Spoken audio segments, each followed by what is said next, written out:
Londres, 16 de enero de 1913. Hardy, profesor de Cambridge y uno de los matemáticos más prestigiosos de su época, recibe una extraña carta que viene de la India. Apreciado señor, me permito presentarme a usted como un contable de la oficina del puerto de Madrás, con un salario de 20 libras anuales solamente. Tengo 23 años de edad. He hecho un estudio detallado de las series divergentes en general y los resultados a los que he llegado son calificados como sorprendentes por los matemáticos locales. Yo querría pedirle que repasara los trabajos aquí incluidos. Y si usted se convence de que hay alguna cosa de valor, me gustaría publicar mis teoremas ya que soy pobre. Junto a la carta, Hardy recibe unas hojas de cuaderno que contienen 120 fórmulas extrañas. Por la noche, junto a su colega Littlewood, se pone a descifrarlas. Su sorpresa va en aumento.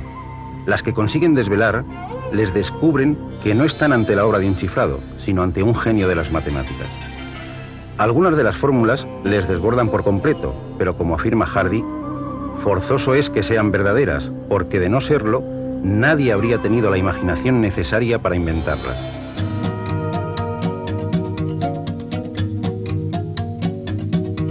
Una de estas fórmulas está relacionada con el número pi, y a Hardy le resulta completamente nueva.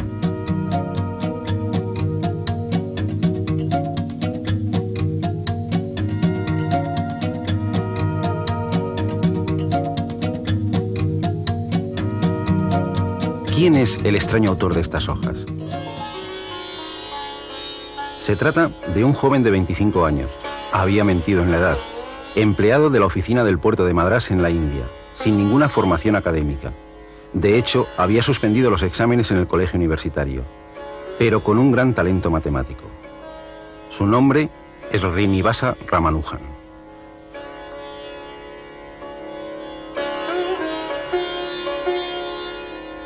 Uno de sus juegos infantiles consistía en recitar a sus compañeros el valor de pi con varias decenas de cifras decimales.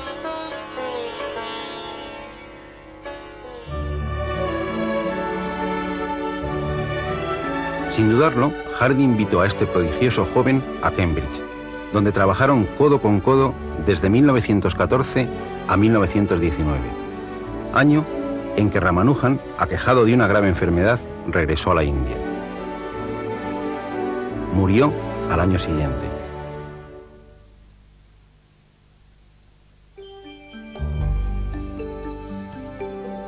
Ramanujan tenía una intuición mágica con los números, y Hardy nos proporciona una simpática prueba de ello.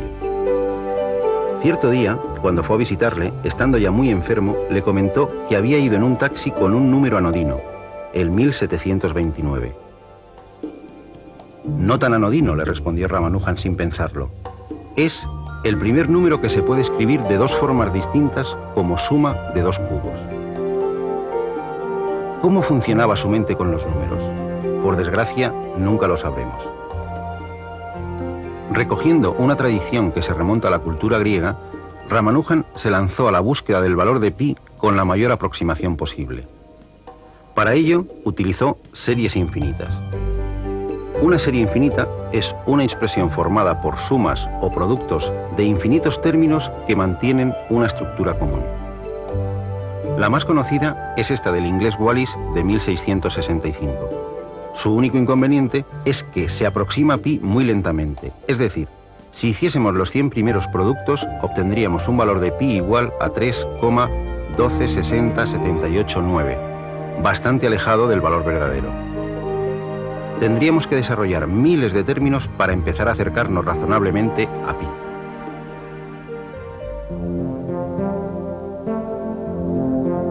Desde el siglo XVII, series de este estilo han jugado un papel fundamental en la historia de las matemáticas y, francamente, no dejan de sorprendernos.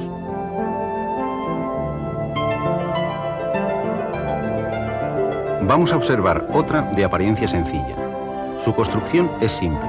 Vamos alternando sumas y restas y los denominadores son todos los números impares. Como hay infinitos números impares, habrá infinitos términos, pero su suma es un número finito. Exactamente pi partido por 4. Cualquiera de estas dos series nos serviría para calcular pi con tantos decimales como queramos. Pero hay un inconveniente.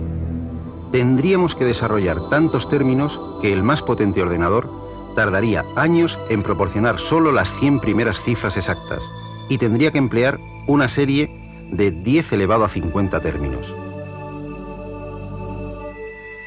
Ramanujan descubrió una serie que se aproxima al valor de pi a velocidad de vértigo. La serie es esta. Cada nuevo sumando proporciona 8 decimales exactos de pi.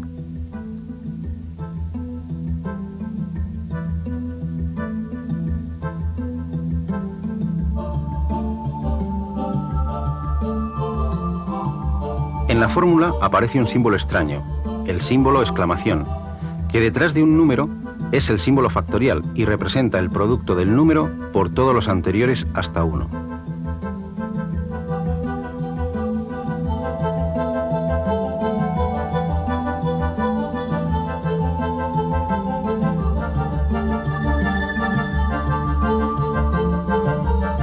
Como ven, la fórmula ya no es nada elemental, y lo más curioso es que Ramanujan la descubrió investigando algo en absoluto relacionado con pi, unas funciones especiales, las funciones modulares. Pero antes de aventurarnos en los millones de cifras de pi, vayamos al principio de la historia de este número tan extraño.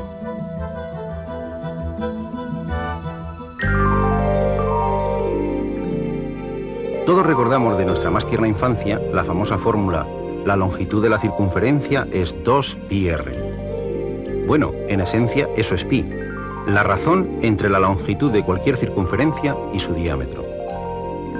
Si dividimos la longitud de cualquier circunferencia entre su diámetro, siempre obtendremos el mismo resultado, pi. Pero no es tan fácil medir una circunferencia, y además es imposible hacer estas medidas con una precisión total.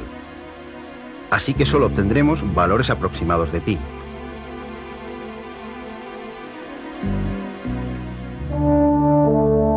Pero para hablar de pi, tenemos que retroceder en el tiempo hasta el siglo III a.C. y viajar hasta el sur de Italia, a Siracusa. Y allí nos encontramos Eureka, con Arquímedes, el de la bañera, uno de los despistados más famosos y al mismo tiempo una de las mentes más geniales de la historia, y autor de alguna de las frases más populares de todos los tiempos. Todo cuerpo sumergido en un fluido experimenta un empuje hacia arriba igual al peso del líquido desalojado. Este es el teorema de Arquímedes. Y también descubrió las leyes de la palanca: dadme un punto de apoyo y moveré el mundo. Además, se las ingenió para hacer que el agua subiese de un punto a otro más alto. Sí, también el tornillo sin fin, que hoy se utiliza en nuestros silos para elevar el grano, se lo debemos a él. Este sabio polifacético fue sin duda el primer ingeniero militar de la historia. Con sus diabólicos inventos bélicos trajo en jaque durante 2 años a los ejércitos del general romano Marcelo.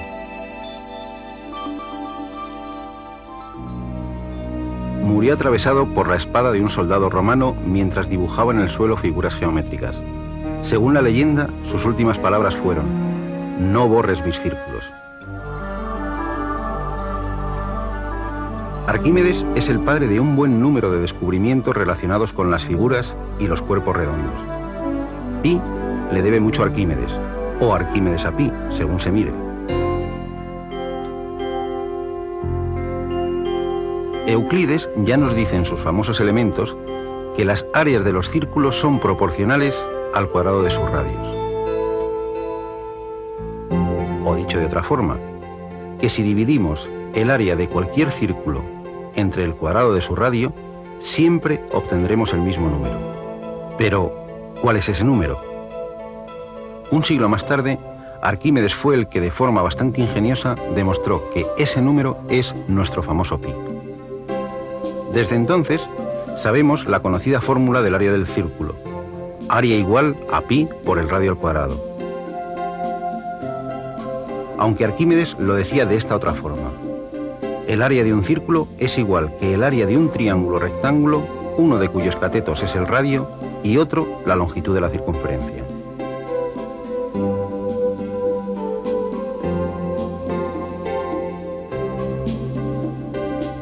área del triángulo es L por R partido por 2.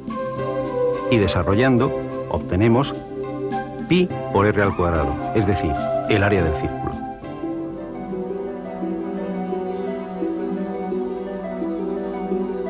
Por lo que parece, Arquímedes era un enamorado de las curvas.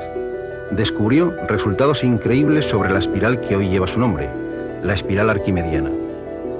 El área barrida por el radio de la espiral en su primera revolución es la tercera parte del área del círculo cuyo radio es el radio final de esta revolución. Cilindro, cono, esfera. Son cuerpos redondos. El número pi es la llave para calcular sus áreas y sus volúmenes. Y siempre que aparece esta llave, es Arquímedes quien nos enseña a usarla. Descubrir la manera de calcular las áreas laterales del cilindro y del cono no le debió suponer a Arquímedes un esfuerzo especial, ya que basta con extender en el plano estas superficies. El área lateral será entonces la longitud por la altura, es decir, 2πr por h. De forma análoga, es decir, extendiendo la superficie lateral en el plano, podemos calcular el área lateral del cono. El área lateral será pi por el radio por la generatriz. Los volúmenes de ambos cuerpos también dependen de pi. Así, el volumen del cilindro es pi por el radio al cuadrado por la altura del cilindro.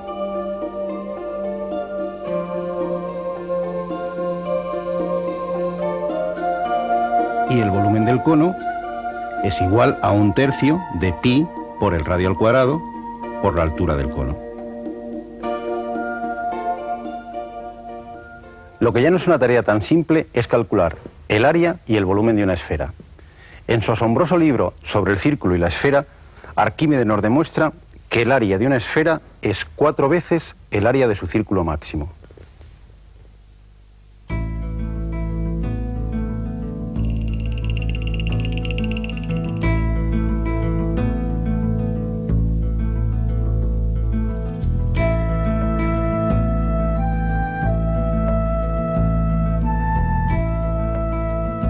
Descubrió que el volumen de una esfera es 4 veces el del cono que tiene por base el círculo máximo de la esfera y por altura el radio de la misma.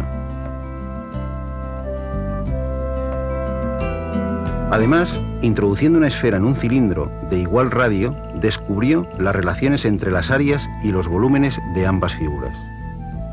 Utilizando sus propias palabras, cualquier cilindro que tenga como base el círculo máximo de una esfera y la misma altura que la esfera, tiene por volumen 1,5 veces el de la esfera, y su superficie, incluyendo sus bases, es también 1,5 veces la superficie de la esfera. Lo que traducido a nuestro lenguaje matemático actual significa que el volumen es igual a 4/3 de pi por el radio al cubo, y el área es igual a 4pi por el radio al cuadrado. Arquímedes se sintió siempre tan orgulloso del descubrimiento de esta relación entre la esfera y el cilindro que, según la leyenda, pidió que se grabara en su tumba una figura con una esfera dentro de un cilindro. ¿Por qué es tan importante conocer el valor de pi? Ya hemos visto que el número pi acompaña indefectiblemente a cualquier figura o cuerpo redondo.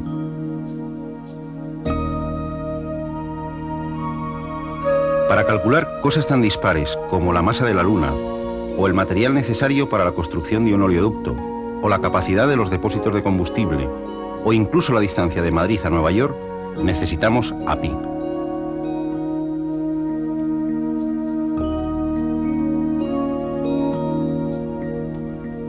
Pero no solo en estas situaciones. Sin la ayuda de pi, el Voyager jamás habría llegado a Júpiter y a Neptuno. En efecto, en el cálculo de las órbitas planetarias también está presente nuestro amigo pi. Cualquier estudio de una población grande de características tan distintas como estatura, edad, ingresos, años de estudios, cotización a Hacienda, se ajusta a una curva similar a esta, es decir, a una campana de Gauss. Pues bien, su área es la raíz cuadrada de pi. Pero pi, este extraño número, nos depara muchas más sorpresas. Estos son los números naturales, y estos son sus cuadrados: 1, 4, 9, 16, 25, 36... Si tomamos sus inversos, obtendremos fracciones cada vez más pequeñas. Si sumamos todas estas fracciones, nos iríamos acercando cada vez más a un determinado número. En apariencia nada espectacular. 1, 64, 49, 34, 1... Nada espectacular.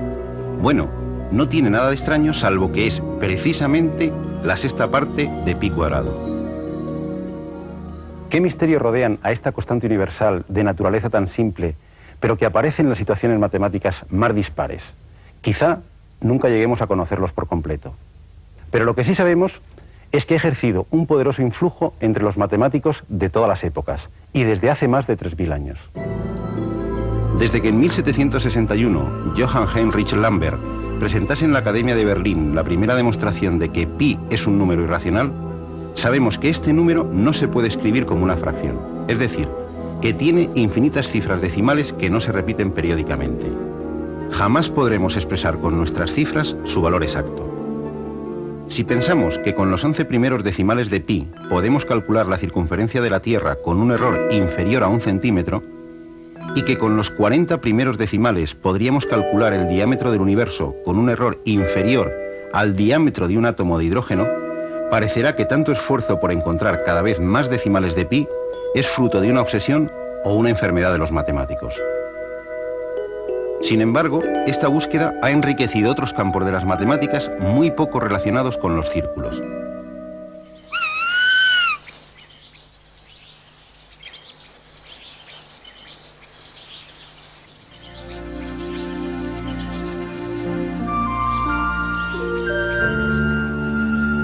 ¿Qué tiene que ver el río Amazonas con el número pi? En apariencia, nada. Sin embargo, Hans Henrik Ståhlung, geólogo de la Universidad de Cambridge, ha calculado la relación entre la longitud real de muchos ríos con meandros y su longitud en línea recta desde su nacimiento hasta su desembocadura. Esta proporción varía de un río a otro, pero su promedio es un número ligeramente mayor que 3. Lo realmente curioso es que en ríos como el Amazonas, el Mississippi y los grandes ríos siberianos, todos ellos de enorme longitud y pendiente suave, esta proporción es poco más de 3,14. Sospechosamente parecida al número pi. Pero vayamos al principio. En la Biblia aparece una de las primeras referencias, no muy afortunada, del valor de pi. En el libro de los Reyes se citan los utensilios que Salomón mandó construir para su templo, entre ellos un mar de fundición, un gran cuenco. Según el texto bíblico, hizo fundir un mar 10 codos desde una orilla a la otra, completamente redondo, y su altura era de 5 codos, y con una cuerda de 30 codos lo rodeó. De la cita se deduce que asignaba a pi el valor de 3.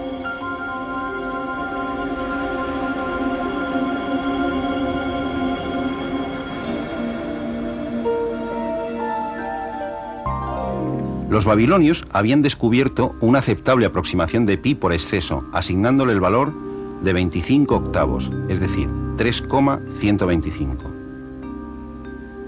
Los egipcios, en 1650 a.C., según se puede leer en el papiro de Rin, le dieron el valor de 16 novenos elevado al cuadrado, es decir, 3,16. Arquímedes realizó el primer cálculo teórico de pi. El original y paciente método consiste en trazar un hexágono regular inscrito y otro circunscrito a una circunferencia. El perímetro del hexágono interior es menor que la longitud de la circunferencia y el del exterior mayor. Dividiendo los perímetros entre el diámetro obtendremos una cota inferior y una cota superior de pi. Si duplicamos el número de lados del polígono regular, obtendremos una mejor aproximación. Pues bien, con suma paciencia, esto es lo que hizo Arquímedes hasta alcanzar un polígono de 96 lados, con lo que demostró que pi está comprendido entre 223 partido por 71 y 22 partido por 7, es decir, entre 3,1408 y 3,1429. Había empezado la gran carrera para obtener cada vez un valor más próximo a pi, una auténtica carrera de relevos. Ptolomeo, en el siglo II, obtiene un valor que se repetirá hasta la saciedad en todas las escuelas durante cientos de años.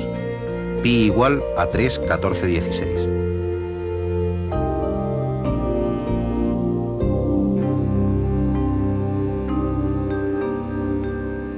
En China, en el siglo V, Chung Chi da el valor de 385 partido por 113, es decir, 3,141592. 7 cifras, no está mal.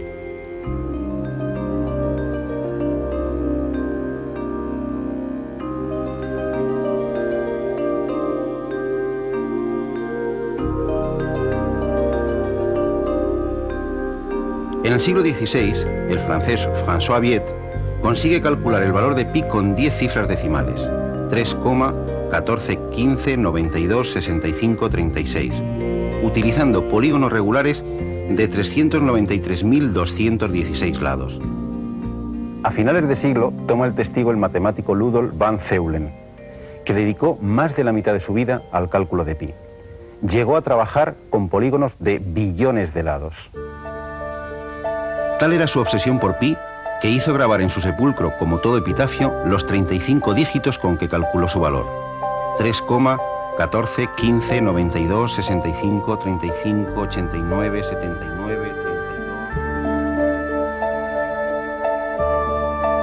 Con la aparición de las series infinitas, la tortura de los polígonos con millones de lados desaparece, aunque los cálculos para obtener buenas aproximaciones siguen siendo engorrosos.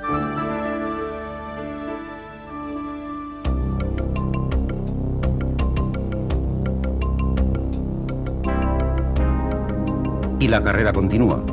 Utilizando series de convergencia cada vez más rápida, Abraham Sharp obtuvo 71 cifras de pi. Days obtuvo 200 cifras en 1824 y Richter, 30 años más tarde, obtuvo 500 cifras. Quizá la historia más entrañable de esta maratón sea la del matemático inglés Sans, que en 1873 creyó haber calculado los 707 primeros decimales de pi. Él nunca llegó a saber que en la cifra 528 había un error. Este hecho se descubrió en 1945.